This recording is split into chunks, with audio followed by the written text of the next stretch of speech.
Welcome to our special recap episode, folks. Thanks for listening. We thought it would be fun to go back and review several of our earlier shows and go over some of the shows that maybe have gotten lost in the shuffle or that were just really good and there were some great lessons out of that I haven't had a chance to talk about in subsequent episodes.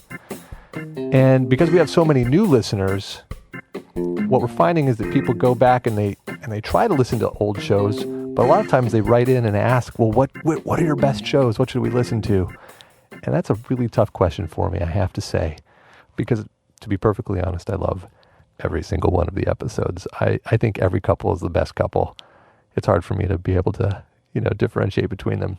So we're going to go back, talk about some of the old shows, and also spend some time answering listener mail. We're starting to get a lot more communication from listeners, and I want to give some voice to those people. So with me in the studio today are my good friends, our producer Charlene Goto, and Dr. Michelle Wang. Hey, Char. Hey. Hey, Michelle. Hey. How you guys doing? Well, thank you. Always happy to be here. Yeah, love it. So, you know what? Our listeners aren't familiar with you, Michelle. Everybody knows Char to a degree because she was in on the earlier shows. Yeah. And I talk about her in every episode, but nobody knows who you are. So you're a PsyD, right? And you have a PhD in psychology, and you're correct. A couples therapist. But what's really fascinating about you, to me, is not that you have a thriving therapy practice, which of course you do, but it's these events that you put on. There's something about the creativity with which you're approaching relationship dynamics that's really fascinating to me. So talk a little bit about your events. Actually, so I had an event last night, which I was telling you about, and hopefully you and Aubrey can make it one of these days. But so we had an event last night, and it's the company's called SF Momentary, and we basically host these therapeutic pop-up dinners in random locations around the city and also the East Bay. And so last night we were at Momitobi's Revolution Cafe and Art Bar, which is on Laguna and Linden in Hayes Valley. Iconic cafe Oh, yeah, in the absolutely. neighborhood.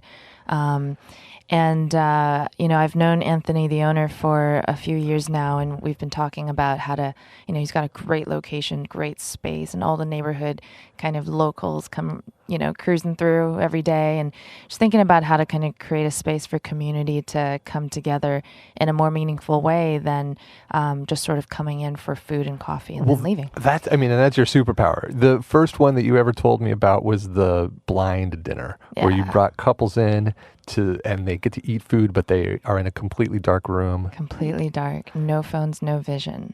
And I mean, that's something that the sensory deprivation of that is something we never have to deal with. And it's confronting for people, right? It gets them a little bit out of their comfort zone so that they see something about their relationship that they don't normally see. Right. And you use that therapeutically. Absolutely. Because we think so much about being seen as we take that so literally sometimes, and I think that sometimes some of the most powerful ways of being seen is through not being seen.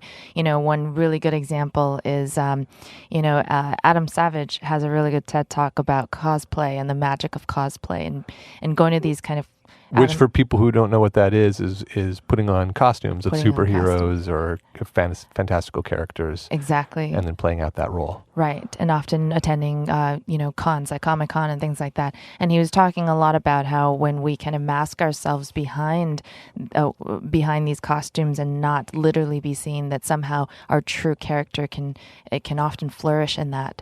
And I think in the darkness, it's a very, very similar idea. And the dark dinners actually came out of the idea of Jhumpa Lahiri, the author. She has a her first book was a series of short stories called The Interpreter of Maladies. And one of the stories, the couple whose marriage is somewhat falling apart and kind of on the brink of perhaps divorce, the landlord says that the building is going to shut down the electricity for a few hours every day around the evening hours. And so every evening they are forced to sit in the dark and eat dinner together. And without the electricity or, at the time of the story, it didn't take place in a digital age. So there's no cell phones either. They were forced to kind of see each other in a very different way through the darkness. Right. And that there was a veil of darkness that could kind of allow them to be more vulnerable. And it ended up being a confession booth sort of an experience. So that's where the idea for the Dinners in the Dark came from. And I happen to have a good friend who runs the Dinners in the Dark, and then I just kind of came in and threw in the therapeutic component. So, well, I want to do one of these dinners with you. Say the name of the website again. It's sfmomentary.com. So it's sfmomentary.com. And right now you're just doing them in San Francisco, but you're thinking of expanding. Definitely expanding to the East Bay, for sure. Great. Yeah, and hopefully New York. I think that'd be a great place to do them. Well, let's turn to our listener mailbag. Okay, so we received an email from a listener named Abby. And to be perfectly honest, I already answered her email in writing because it was, this came in about a month ago. And she was really feeling the effects of the issue. So I wanted to help her out, and I sent her an email. And but we haven't had a chance to talk about it on the air yet. So I'm going to paraphrase her email here and give you a sense of what she's facing, and then we can give her some new feedback here. So here's what she writes. My boyfriend violated my trust while he was away on a work trip for 2 weeks. I'd noticed before the trip that a coworker of his was sending him flirty texts. And when I first saw those texts, I didn't blame him. He's extremely friendly and honest, and sometimes a little oblivious to these things, so it seemed normal. But for some reason, I felt threatened. And once their whole work crew, including this woman, went away for 2 weeks, I began to have anxiety attacks thinking about what could be happening between the two of them. And I knew that my accusations seemed unfair, but I felt that because my boyfriend and I were so close that I could talk to him about them. So I did. And what actually happened was that I pushed him away. He said that I was stressing him out, that he didn't want to talk about these things, and he became distant.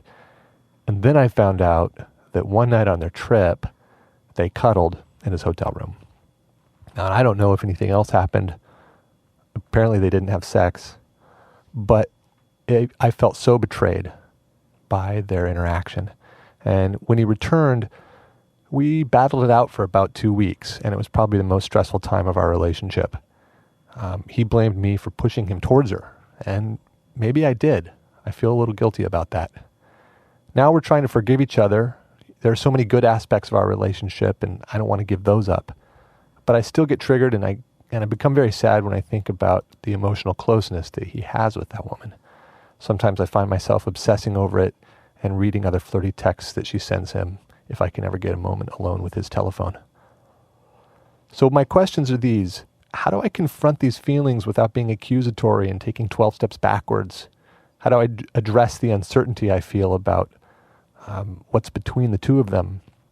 And why can't I just drop this and move on like I said I wanted to do?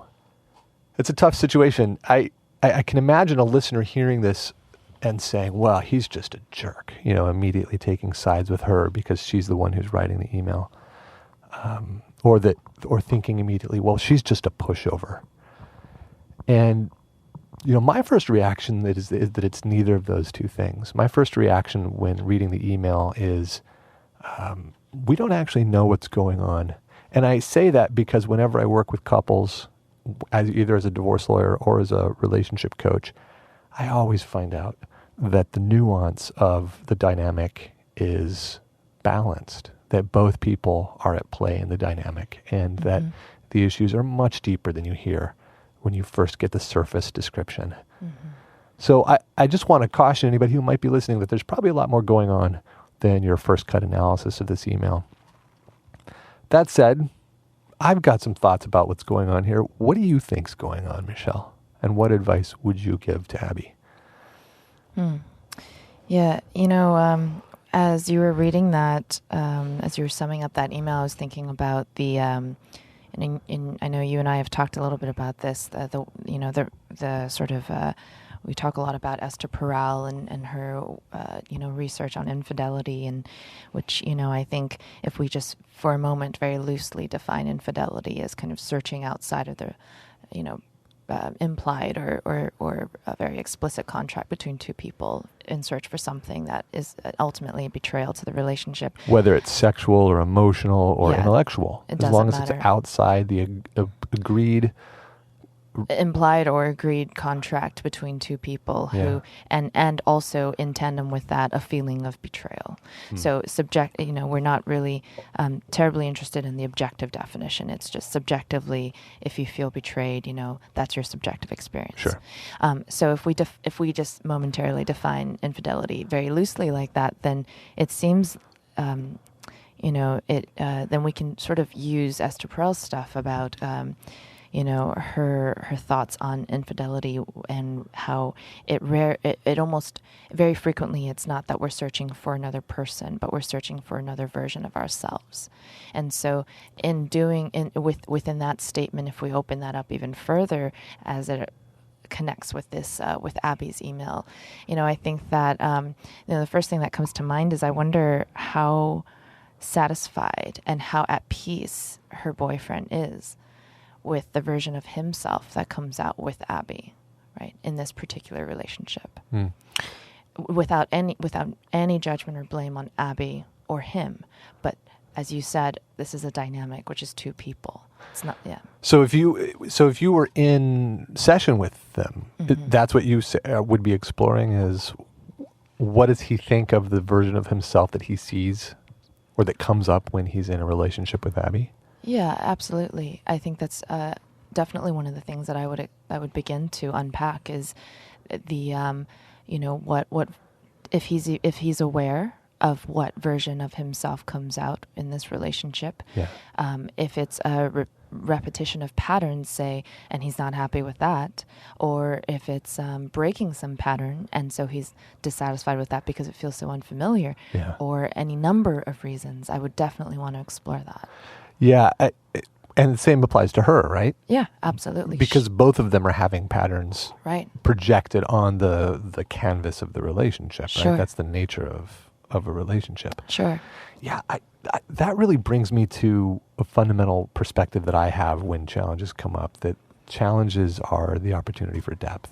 And I think about that from so many different angles.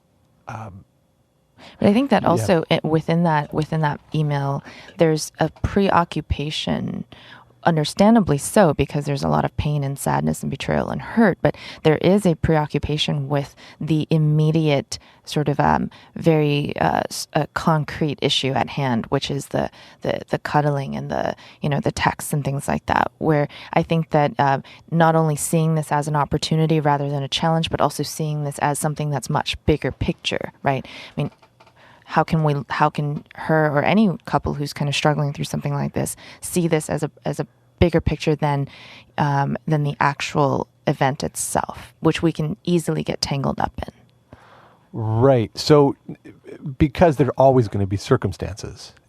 Sure. In every relationship, there's going to be another circumstance and another challenge and another problem. And sometimes it's going to be as simple as, well, you keep losing the keys and I need the keys. And sometimes it's going to be as big as, well, you cuddled with that woman and I don't want you to do that. Right.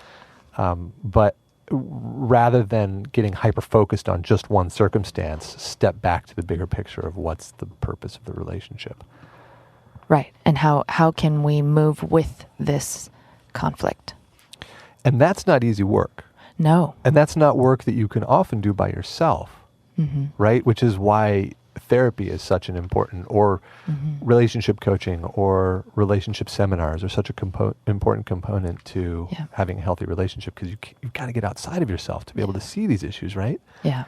There's another factor that I wanted to consider for this one, which is that I noticed in the email, Abby second guesses her own feelings a lot. And I cut out some of that, but she does want to blame herself, which on one hand is a lovely approach to the relationship. It's wanting to take responsibility for her own experience and wanting to take responsibility for what she's caused. But there's another way in which it's unhealthy, because she attacks herself. And what do you have to say to that? Well, I'm hearing the word control in my head. First of all, as you know, this is kind of what I hear a lot of people do is that, and myself included, which is the if I can blame myself, it means I have some control over the outcome of something that might happen again in the future, right? If I could do things differently, and so I think this and wanting to control something, I think, stems from a sense of lack of it, right? Sort of. So she does have a flavor of helplessness here, and you know, again. Understandably so, given the situation. And at the same time, I imagine this isn't the first time she's felt helpless in some sort of interpersonal dynamic. I see that people respond to helplessness in different ways. And from the email alone, again, having never met them, it sounds like when confronted with a feeling of helplessness, she pursues further, and her boyfriend, on the other hand, when confronted with the feeling of helplessness, he withdraws. And what do you think the antidote? You know, when I start noticing a pattern like that, I always wonder what's below my particular response. You know, I'm also a withdrawer. What's below my wanting to withdraw in this moment? For me, usually the answer is that there's some kind of fear present. And for me, I like to understand what's the root of the fear. Why do I have that fear? And that tends to, when I bring it to light, it lets the issue deconstruct a little bit, because the way fear operates is it doesn't work so well in the light. It works in the shadows when we're not paying attention to it. And that's what I'd love to see Abby doing here with her boyfriend, is exploring what's the fear that's driving our actions in these moments. And my guess is that working with a therapist is probably going to be a great move for her to do that. Yeah, absolutely. Well, we've come up on our time for mailbag. We spent all of our time on that one letter. So we have to. Okay, so we're talking about one of our older shows today. We're starting with Molly and Jason, right? Yes, Molly and Jason, episode 12. Episode 12. I love this episode. It's a good one. It was so much fun to record this episode. Yeah. The backstory, just to give you a little bit, she totally forgot that I was coming for the interview, and she never informed her husband. And I allude to it for just a brief second in the interview because he totally rolls with it.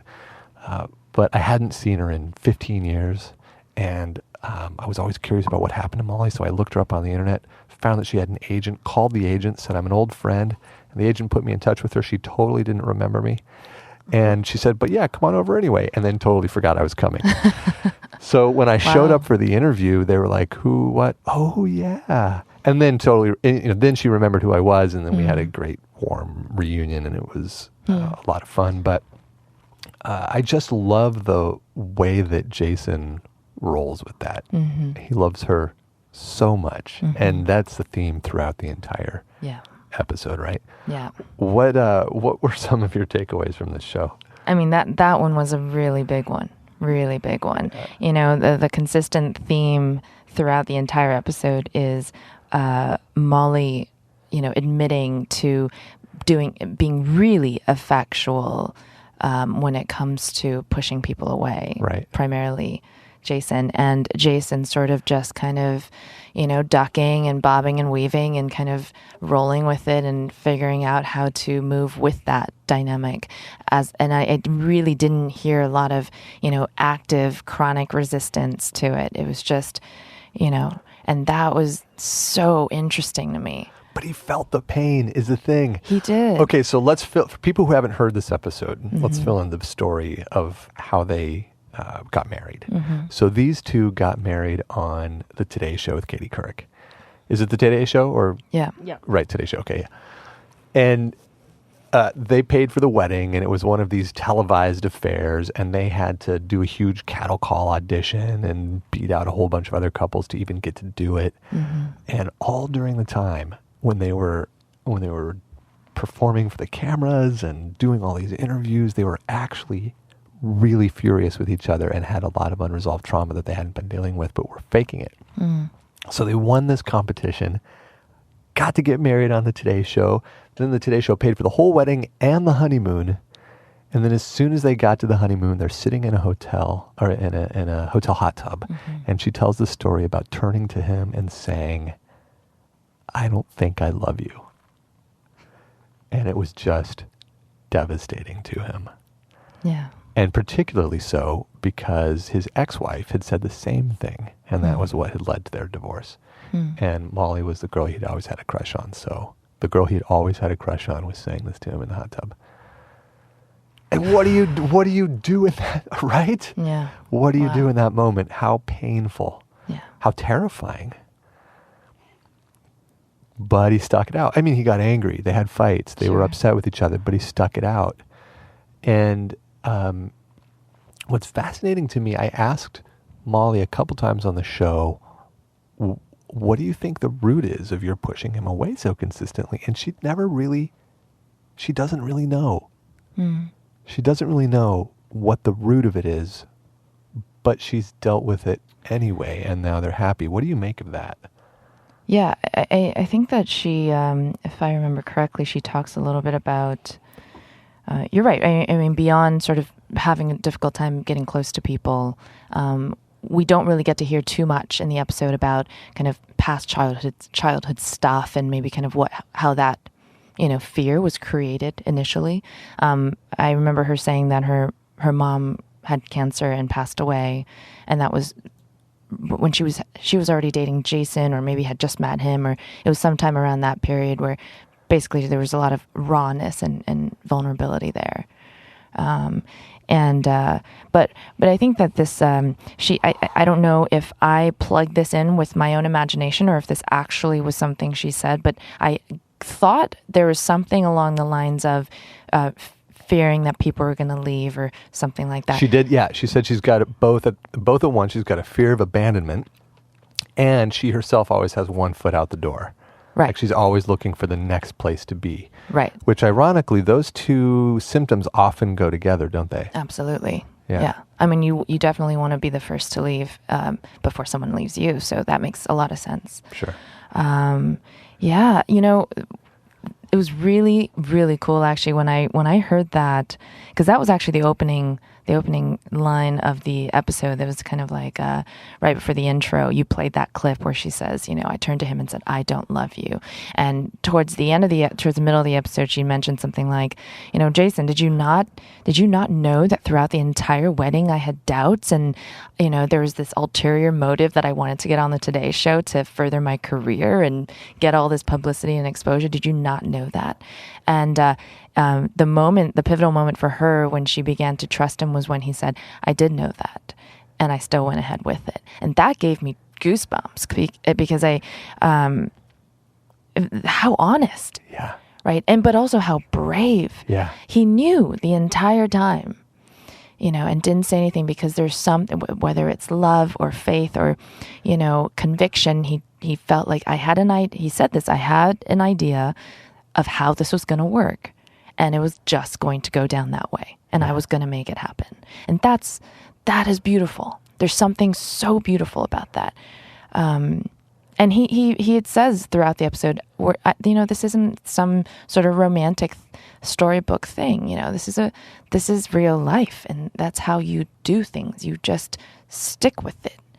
And there's a way in which that really reminds. Have you read that New York Times article from many, many years ago called "Those Aren't Fighting Words, Dear"? And it's about a woman who has been married with her. You read that? Yeah. But explain it anyway for listeners who haven't. So the author is Laura Munson, and she at the time when the article was published, she'd been married to her husband. They have a few kids, and they've been married for a long time. And one day he turns to her and says the exact same thing that Jason said to Molly, which is, "I don't love you anymore. I don't think I ever have." Right. Right. And the first thing she says after internally, she felt like she got hit by a truck. Yeah. Right.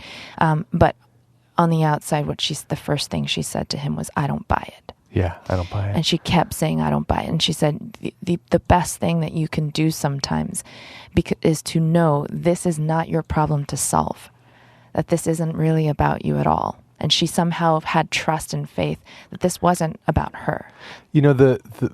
The next stage of that story from the New York Times is that he continues to say hurtful things for about a year.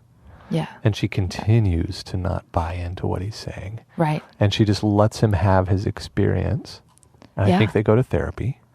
And eventually, one day, they're sitting over Thanksgiving dinner, and everybody's saying what they're grateful for. And he chokes up and he says he's grateful for his family. Yeah. And then everything changes after that. Yeah. And I have to say, do you know what happens in the second article? A couple of years later, What happened? they get divorced. Really? They get divorced, but they get divorced from a different place than they were headed in the first article. He, in the first article, was withdrawn and furious and cold and was talking, some of the hurtful things he was saying was what he would do in a divorce, and how it would be bad for the two of them. And in the, because of the way she stood for him and for them, he was able to process that anger, and then they got divorced for other reasons, and they're actually quite friendly now, and they have a good co-parenting relationship, which is a world apart. I mean, that is an unbelievably huge difference as somebody who's seen hundreds, if not thousands, of divorces, not just financially, but emotionally and experientially for the kids and the whole family. Yeah. So, so you're saying Molly and Jason were doing the same sort of thing? Well, I don't know if the mechanisms are the same or the dynamic was the same, but when I heard Molly say that in that episode, I thought about that article because it was very, there's a similar way in which Jason was able to sort of roll with that, as you were saying. And that's one of his biggest assets, it sounds like. And what do you make of the story they tell about having been to several therapists? Nobody could help them. They continued to have the same challenges. Yeah. And then they were told about this man who's referred to as Rambo. He's the therapist that they bring in when all of the other therapists have failed. Yeah. They did a few sessions with him, and at the last session he said, "There's nothing more I can do for you. It's up to you now." So yes, that, that blew my mind. The fact that they went through so many therapists who did not all seem very hopeful about their situation and continued. I mean, I think after the Rambo session, Molly was saying that sort of motivated us even more to kind of show them. And she calls it they were self-obsessed and self-indulgent and wanted to be right and wanted to show them that they were indeed wrong. But I think it's more than that. I think that from a therapist point of view, I think this is just so. What this shows me is that no matter how well versed you may be in some theoretical or even your own personal experiential knowledge of what relationships shouldn't be like, healthy, not healthy, whatever, you'll never ever fully understand other people's experience. Ever. And, you get a lot of people, our friends and our families and therapists will give there's as many advice as there are people. Right. And they'll say, after a breakup, you have to wait a certain amount of time before you date again. Or, you're repeating this pattern. But the fact of the matter is a lot of that might be true, but no one can take the place of your own sort of judgment of yourself, your own evaluation, your own kind of insight, and your ability to connect with your own experience. Well, that's such a fascinating point. So given that you can never fully understand another person's experience, and the inverse of that is that nobody can ever understand your experience, and that we're all alone, essentially, ultimately, existentially, where do you stand in therapy? Because it can't be about giving advice, ultimately, right? No. Because advice is by definition always flawed. Right. So where do you stand? Yeah, so this is something that's been looping in my head a lot lately. So I was on a retreat last time we recorded the last episode, and prior to that I was on a week-long retreat. One of the psychologists had mentioned what our role is as healers is that we're not doing the actual healing. We're just removing the obstacles that prevent healing. So when it comes to what our role is in this capacity, it's not really advice giving. It's certainly not telling you what to do and how to live your life. Yeah. But you come in and you share your what seems to be obstacles that are standing in the way of healing. And then we try to sort of remove some of those obstacles. And then you do the healing yourself. Our bodies naturally gravitate towards healing. We already know how to do that. Right? So I think this work is about removing obstacles as opposed to That's such fixing. a beautiful. I thank you for that perspective. It really is clear and insightful, and that is what the work usually comes down to: is showing people the mirror, holding up a mirror so that people can see the barriers and obstacles that they themselves have created. Mm-hmm. Yeah. Which is often what it takes to remove them. Yeah. Wow, that's great work. Well, that's all the time that we have for the recap of Molly and Jason. That is such a fun episode. If you haven't listened to it, I suggest you go back and do it. It's about a 45-minute show. It doesn't take up that much time. It's episode 12, and I think you're going to really enjoy it. We've got a couple of magazine articles on Together.guide that touch on some of the issues we've been discussing today. One is called Why Conflict is the Key to Intimacy. And it breaks out some of the, frankly, some of the barriers that we put up on the road to intimacy and how to recognize those through the medium of conflict. And another one, I got to say, this is one of my favorite articles that I've ever written, if I may say so. It's called Good News, Your Ideal Mate Does Not Exist. I love that. Did you ever read it? I haven't, but I love that title. Well, you can find the magazine at www.together.guide/magazine. And that particular article, if I may say so, I think really delivers on the title. Good News, Your Ideal Mate Does Not Exist. Well, thanks again for being here. Really appreciate it and hope to bring you back for the next one. Thanks for having me. All right, bye for now. Bye. Well, that's it for our recap episode, folks. Thanks for listening. If you'd like to learn more about Dr. Wang, you can find her website at drmichellewang.com. That's drmichellewang.com. And I'll put that in our show notes. We'd love to know what you think of our recap ideas, so don't be shy about reaching out. You can always email me at host@together.guide. And if you liked what you heard on our show today, please consider donating to our Patreon campaign.